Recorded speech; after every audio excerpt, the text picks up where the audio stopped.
Donc, Alors Jérôme Aubineau, chaque semaine, nous propose une expression, et c'est en général en lien avec un des invités. On essaie aussi de faire ludique et interactif. Tout à fait. Vous essayez, en tout cas. Vous essayez. Voilà, une expression en lien. Qu'elle soit de savon, de champagne ou de bande dessinée, les bulles ont un parfum de bien-être, de fantaisie et de voyage. Alors, quoi de plus rassurant et de plus plaisant que de suivre une aventure magique au bord de l'océan à partir d'une bande dessinée ? Se laisser guider de bulle en bulle pour mieux voyager, entrer dans son monde à soi, s'isoler de la foule, du bruit, et en même temps rêver et coincer la bulle. Coincer la bulle, et ben voilà un programme une vraie explication qui donne envie. D'accord. C'est l'expression du jour. Pourquoi coincer la bulle pour dire qu'on se repose et qu'on ne fait rien ? Cette expression a-t-elle un rapport avec la bande dessinée ? Rien n'est moins sûr. Voici 4 explications, vraies de vraies, à peine inventées, quoique, à vous de retrouver la véritable, c'est la partie interactive de cette chronique. Juste un indice avant, c'est une expression très contemporaine qui a fait qui a eu beaucoup d'écho parmi le monde lycéen et le monde des jeunes. Voilà. D'accord. Ça peut vous donner une idée. Première explication. Coincer la bulle. En fait, on doit cette expression au célèbre chewing-gum popularisé par les soldats américains au cours de la Seconde Guerre mondiale. Cette gourmandise qu'ils mâchaient nonchalamment était réputée pour ses vertus anti-stress et pour faciliter la concentration. À leur moment perdu, il y avait même des concours de bulles qui étaient organisés entre les soldats.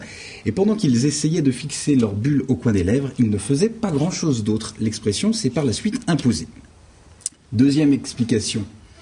C'est une expression d'origine militaire. Elle se rapporte à l'armée française qui utilisait de l'artillerie lourde, des instruments de balistique qui comprenaient un niveau d'eau incorporé avec une petite bulle d'air. Pour savoir si une surface est bien plane, la petite bulle d'air doit se placer au centre de l'instrument. Principe du niveau. Voilà, c'est le niveau. Quand l'appareil plus simplement. Plus simplement. J'essaie de noyer le poisson. Ça me dit quelque chose. Vous l'avez fait déjà. Quand l'appareil est bien réglé et que les vis sont bien serrées, il n'y a rien d'autre qu'à faire, qu'à observer où se place la bulle. Coincer la bulle, c'est ne rien faire, c'est se reposer comme la bulle de niveau quand on l'a coincée entre ses repères.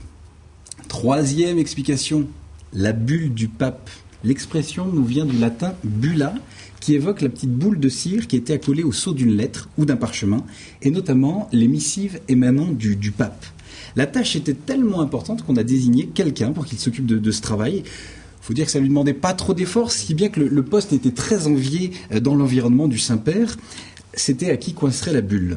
Par extension, la bulle a désigné le sceau lui-même, puis la missive, d'où l'usage d'appeler les décisions du pape ainsi la bulle du pape. Vous avez dit que c'était contemporain, l'explication. Oui, c'est vrai. Vous n'auriez pas dû donner l'indice, hein. Effectivement.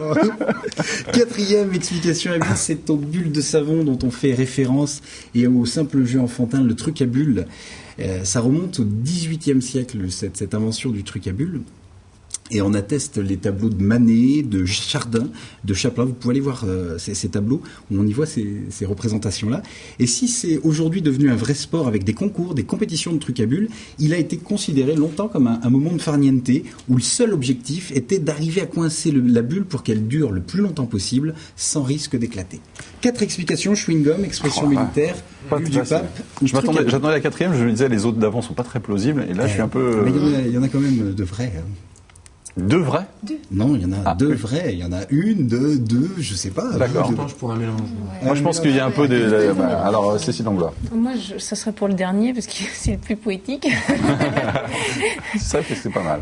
Philippe, Bernard. Dernière aussi, ouais. Dernière, c'est une pousée. Moi, je trouve que l'explication militaire, là, est très carrée, mais c'est pas très romantique. Vous avez l'air très précis sur celle-ci. Moi, je vous sens bien là-dessus, moi. J'aime bien le truc à bulles, moi aussi.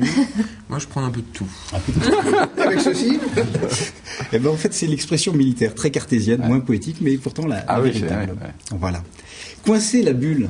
Quand reviennent les beaux jours, sur la plage ensoleillée, coquillages et crustacés, il est une population volatile qui sort de sa coquille, de drôles de migrateurs qu'on appelle les oisifs. L'oisif, Osuatus estivus, est bien connu des ornithologues. Sa nidification est souvent estivale et dure généralement 5 semaines, ce qui le rend facilement observable. Toutefois, il peut arriver que l'oisif se dissimule sous l'ombrage d'arbres à camomille, de chênes qui glandent, au pied des sèves qui s'écoulent et d'écorce, car c'est bien connu, allez je le fais, l'oisif s'entend très bien avec l'écorce. Quoi qu'il en Bien, soit, si. quoi qu'il en soit, Viet Aurélien, oui. Oui. quoi qu'il en soit, petit à petit, l'oisif fait son ennui à base de morceaux de tissu cotonné posés sur le sable fin ou encore tendus entre deux arbres pour mieux sécher avec le vent. Il faut savoir qu'il existe plusieurs sortes d'oisifs. Les oisifs intermittents, appelés juilletistes ou haussiens, et les OPT, oisifs à plein temps. On les reconnaît très bien grâce à leurs signes distinctifs, sorte de tiges pilaires, production filiforme de l'épiderme, enracinée à 4 mm sous la peau de la main, appelé poilus in manus, autrement dit poil dans la main. Pour se nourrir, l'oisif gobe les mouches, tire au flanc, vanille, chocolat et bulles de champagne à gogo. C'est en traquant l'ennui qu'il comprend le mieux la vie, car oui, l'oisif est un chasseur. Il chasse le futile, il tue le temps à l'arme blanche, à la feuille blanche, au couteau et à la fourchette, il allume le barbecue, il brandit le tire-bouchon et l'ouvre-boîte, le chien de fusil, le canon rouge ou la grenade à sirop. Prince de l'ennui, bulleur de première, il conviendrait parfois de leur faire honneur et de leur remettre la Légion Bonheur.